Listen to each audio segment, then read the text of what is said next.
If you met me on the street and asked what my job was, I would tell you that I work from home consulting for an industrial laundry company.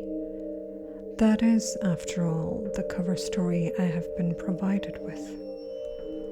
The reality? My job is even simpler. Every Friday night, I dress up nice, report to a certain theater downtown, have a seat, and watch a performance. That's it. All it takes is a couple of hours out of my week, and I end up making 6 figures a year with every benefit you could possibly ask for. I know. It sounds too good to be true. Pretty much anybody on the planet will kill to have a job like mine. At least, perhaps, until they find out just what kind of performances I'm made to attend. Before I start, though, I need you to keep in mind that I'm a good person. I donate thousands to the Rainforest Fund out of every paycheck, and me and my kids volunteer at the food bank weekly. I'm a devout believer, and I'm going to heaven when I die. After all, I myself have never hurt anybody, never raised a hand to injure any living soul. How could you possibly call me a sinner when all I ever do is watch? It started about 3 years ago when their job offer found me when I was at my most desperate. All I was told was every Friday night I would attend a performance at my city's fanciest theater. That was it. I was baffled at first. What the hell do I know about theater or ballet or orchestras? Had they gotten me mixed up with some big shot critic? During our talk on the phone, however, they politely reassured me that no critical ability would be required. All we ask, they said, is for you to be there to bear witness. Everything about it screamed scam, but I figured, what the hell? Worst case scenario, I'll listen to a pitch for some MLM or timeshare, politely decline, then walk out with some pocket money. I was baffled when I pulled up to the theater. Dozens, maybe even hundreds of people were streaming in, all in nice suits and gorgeous gowns. I'd thrown on the fanciest clothes I could afford, yet I still felt severely underdressed. The theater was totally rented out by my employer, and only my fellow co-workers were allowed in. How much could it have cost to hire such a massive crowd just to attend this one performance? Who could possibly bankroll something like this? I tried to empty my mind and simply merge into that human tidal wave flowing through the doors. Every staff member was dressed in a refined all-black suit with black tie and undershirt, to the point they seemed to darken the air around them. Each wore a white comedy mask, the neoprene stretched into a grin of perpetual laughter, which struck me as almost mocking. They demanded that we hand over all electronic devices, even patting us down and running a metal detector over us. Then they reminded all attending not to leave their seats under any circumstances during the performance, recommending we take bathroom breaks before the show started, and to remain quiet and to keep our eyes open. They kept repeating the same mantra: no distractions, no diversions, no lapses in concentration. Remember, you are here to bear witness. If I'd been alone, I would have left right there and then. There was a ticking in the back of my brain, some primate part of me screaming that there was something terribly wrong here. But mob mentality is a hell of a thing. Everybody else seemed calm, nonplussed, handed their phones over without a fuss. There were a few holdouts, probably other newbies like me. But eventually they too relented. If everyone else is going along with it, I figured, why shouldn't I? Who wants to be the one single paranoid bastard who missed out on an easy paycheck? Stepping into a gorgeous theater like something out of 3 centuries ago, I was most struck by the make of the stage. It looked like the back action of a piano. Strange levers and mahogany hammers looking like fingers, manipulating countless lines of piano wire, some over a dozen feet long. All the taut wires stretched in bizarre formations across the stage, reminded me somehow of a spider's web. I could not fathom a machine so complex, yet with such little apparent purpose. The nature of the performance always varies. Sometimes it's a work of Shakespeare, a ballet, an opera, hell, even a puppet show. That day, it was a concert featuring a small chamber orchestra of around 35 students. It looked like young and inexperienced with a nervous air about them, as if this was their first time performing before such a crowd. Mostly a string section, plus one of each woodwind, and just a couple of each on horns and percussion. The conductor was one of the staff members in the comedy masks. I was baffled. Who would put forward this much cash just for a small green orchestra to play in such a massive, prestigious venue? One of them must be a billionaire's kid, I figured. It was the only explanation. This, I've since realized, is always the best part. The beginning of the performance, when you can, if you try, lose yourself in the display and pretend everything is okay, that it's all normal. It was best on those lucky days when the performers on stage were completely unaware of just what sort of danger they were in. That always makes it easier for everybody. On that first day, I was as oblivious as they were and simply enjoyed the music. Maybe some snob of the orchestral arts would hear their amateurish mistakes, but to my untrained ear, they sounded just fine, pleasant even. But one question began to worm its way into my head, a small nagging at first, which crescendoed into a hammering on the inside of my skull. How much time has passed? At a certain point, I suspected the intermission was long overdue, but there were no windows and I had to part with my electronic wristwatch at the door. So really, getting any sense of time was impossible. I dismissed it as my lousy attention span at first. But eventually others began taking notice. No one dared speak, but among the fellow newbies, I noticed furrowed brows and sideway glances, confused and concerned. The performers seemed to be getting restless as well, whispering and gesturing to each other and the conductor, who never ceased these robotic sweeping motions of his gloved hands. It must have been 2 hours by then, if I had to guess, and they were starting to look exhausted, dehydrated. Some even looked as if they were about to quit playing. Continue performing. In a moment, all of the piano wire loudly reverberated and stretched taut with the movements of those mechanical contraptions on stage, as the whole thing bristled and tensed as though it were a living thing. And that voice, cracking like thunder, seemed to emerge from the stage itself with a mechanical roar like the grinding of metal on metal that seemed to frighten them into submission for a while. It wasn't until a half hour later that my life changed irreparably. They'd been playing a quiet sonata, so everybody could hear the sudden fritting, accompanied by a pained yelp. My eyes leapt to one of the violinists. One of her strings had broken and happened to snap her right in the eye. You could see the streak of scarlet bifurcate her pupil before the emerging blood replaced the entire eye with a thick redness. She stood, clutching a hand over her eye and blindly grasping with the other, gesturing for medical help.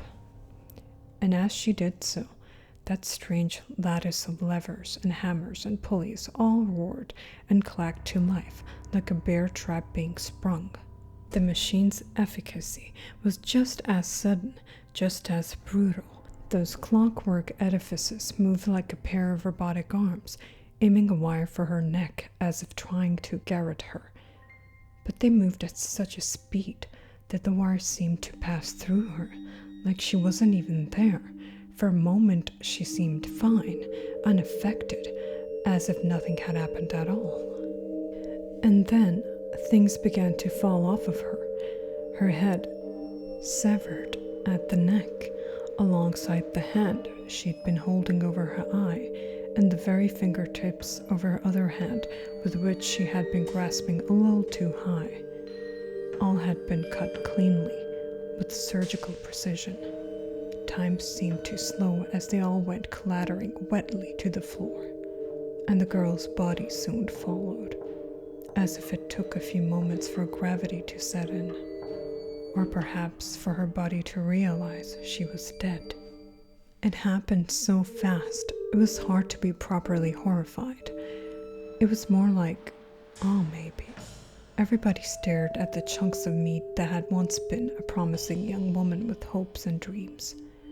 That spider web of wires was still rumbling and shaking all around them, and the mechanical voice roared once more. Continue performing. They were given no further warnings. A few of them jumped from their seats out of sheer instinct, not even thinking. None of them made it more than a step before the wires divided them in twain. The rest just kept playing exactly as they had been, as if their brain froze up at what they'd witnessed and simply ran on autopilot until their faculties slowly returned to them and they realized that this instinct had saved their lives. Where once beauty filled the room, now the orchestra had been reduced to a discordant sound like a long, shuddering whine, like a mocking parody of music.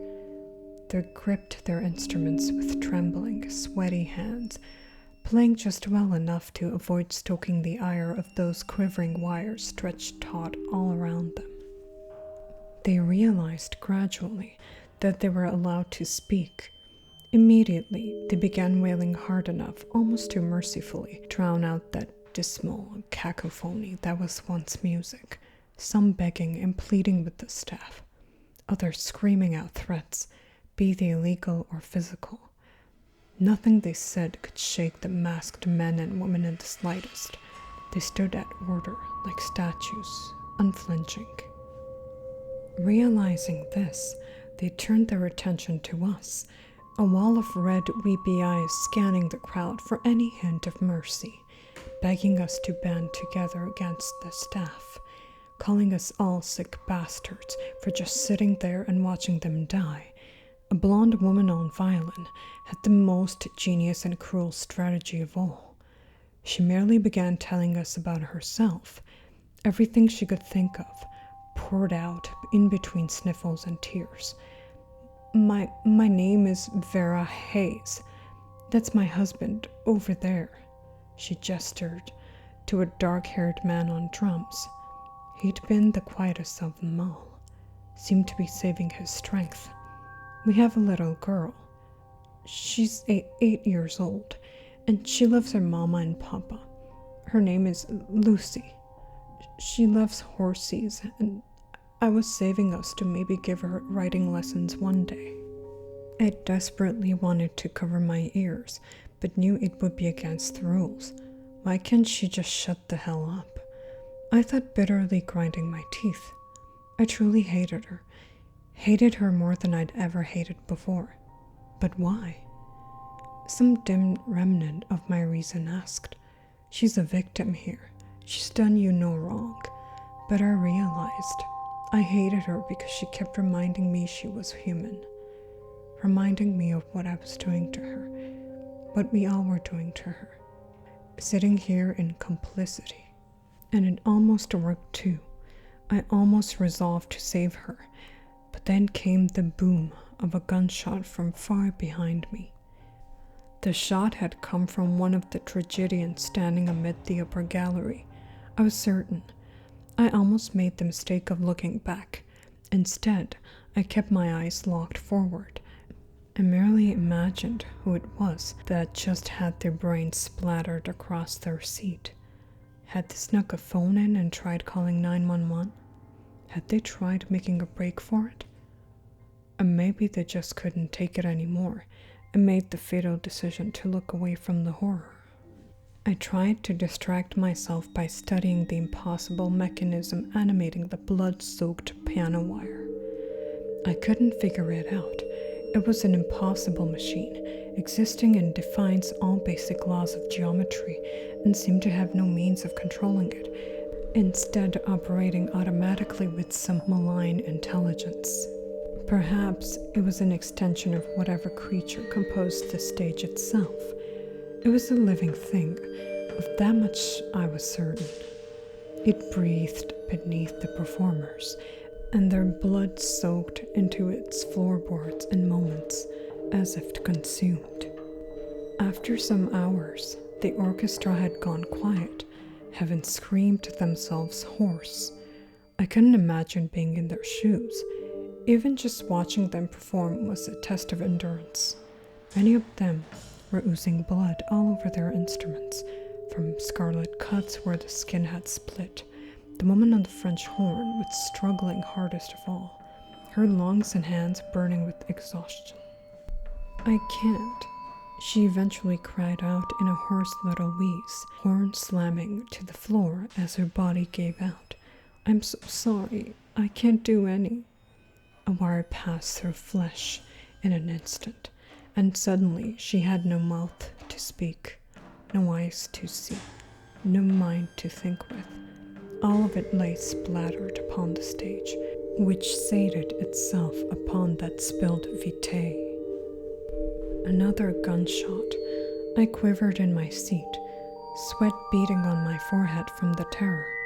Somebody in the audience had looked away, and I realized I had just been about to do the same, had the sudden sound not knocked me out of my stupor. Most of the performers went in similar ways over the next few hours, either making mistakes or their bodies giving out. As monstrous as it may sound, I was quietly praying for them to get it over with. They were dead the moment they walked on stage. Why drag it out for all these hours, just for the inevitable to happen anyway?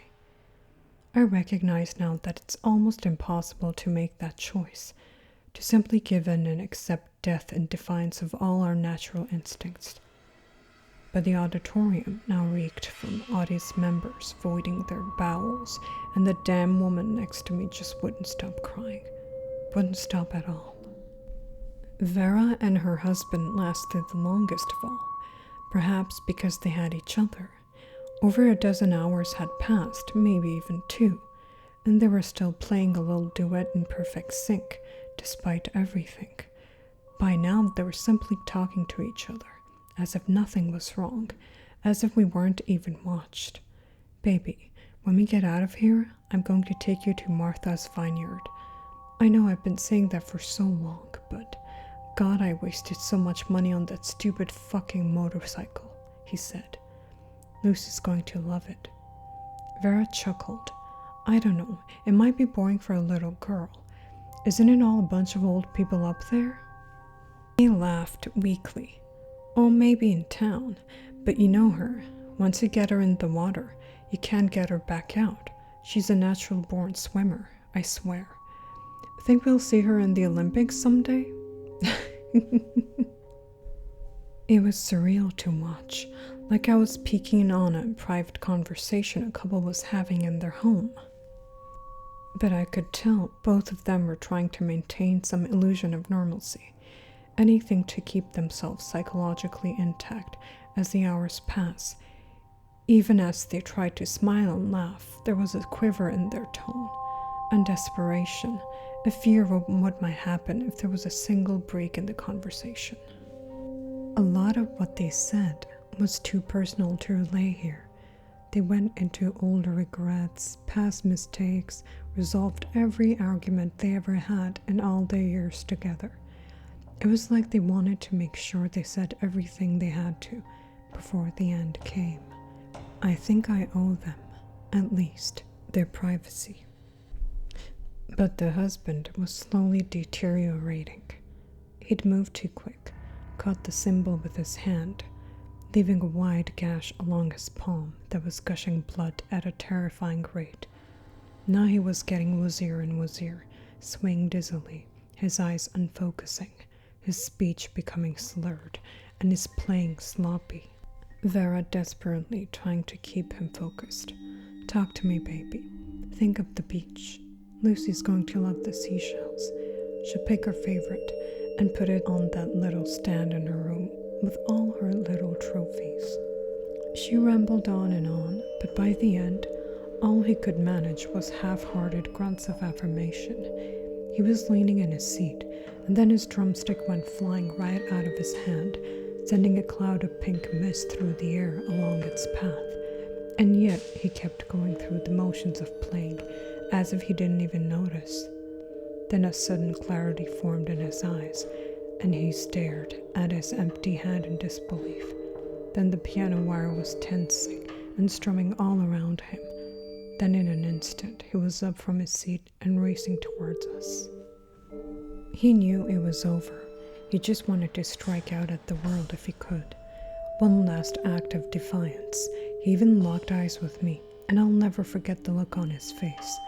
Why are you watching this, you sick bastards? You sick twisted. He threw his remaining drumstick, and the trajectory would have delivered it right to me, but the piano wires lacerated in midair, slicing into it from 100 different directions until it disappeared into a cloud of sawdust. And then they did the same to him. Vera didn't scream or sob. She just tensed and let out the tiniest little gasp. Like when you're at the doctor's and know the shot is inevitable, but it still stings anyway. And then she was all alone. She looked at us like she wanted to speak, wanted to say something, to express what was happening inside her. But what was there left to say? She'd spent almost a full day screaming herself hoarse with every combination of words she could think of. None of it helped. None of it meant anything. Instead, she expressed herself through music. She began to play the most mournful, sobering solo I had ever heard. One I knew she making up as she went along, one with which she communicated those parts of herself that words could not encompass. She stared us all down, eyes red and bloodshot, making eye contact individually, as if to remind us that we were not a shapeless mass, that we were all individually responsible. I only barely remember the sound of it now, as if I'd heard it in a dream, and yet even now the memory tears at my heart. She performed for what felt like an eternity, and then, in the end, she slowly, calmly set down her violin, stood up and took a bow, and then she was unmade. Everyone stood up around me all of a sudden, and I was immediately caught up in it too, performing a standing ovation that dragged on and on. We screamed, shouted, cried, threw things, smashed our fists against seats, tore at our hair, laughed, and danced with each other. It was the ultimate catharsis after all that silence, after a full day of holding it all in. Never before had I felt so connected to a crowd of people on some deep spiritual level. We marched out of the theater, stumbling like a procession of ghouls with blank faces and tired eyes. The staff were as polite as ever, thanking us for attending the performance and hoping that we enjoyed the show. Some were dragging the bodies of shot audience members out of the theater. As I finally emerged into the outside world, I was stunned to find it was still the same night I had entered. At least 20 hours had passed inside that theater. I was sure of it, but for the outside world, only 2 hours had passed. Exactly the duration listed on their job offer. I'd never been explicitly told not to reveal what I'd seen there, and now I knew why. Nobody believed me, or worse, maybe they were covering it up. I swear to God, the police dispatcher laughed at me over the phone. I swore I'd never go back. I've been part of something evil, something unfathomable, and it would haunt me forever. But the next year was one of constant desperation, dead climbing job as job opportunities declined at equal rates. I held out for about a year, but eventually I gave in. And to my horror, the next performance was easier. Not that I knew what to expect. Then the next one was easier still. And the next. The performance is always different, but the end result is always the same. I have to remind myself that I'm not culpable for what they're doing there. All I do is watch. We watch people die every day in the news, online, people suffering horrible fates, often in places our own countries help to destabilize. How are my actions any different, really? We all have to accept that terrible things happen in this world, and all we can do about them is either look away or look the horror right in the eye. Is choosing to look away more moral, or is it only more cowardly? And besides, wouldn't it be worse for them if there wasn't an audience? If they had to die there in the dark, alone? No one seeing, no one caring, no one remembering. After all, someone has to bear witness.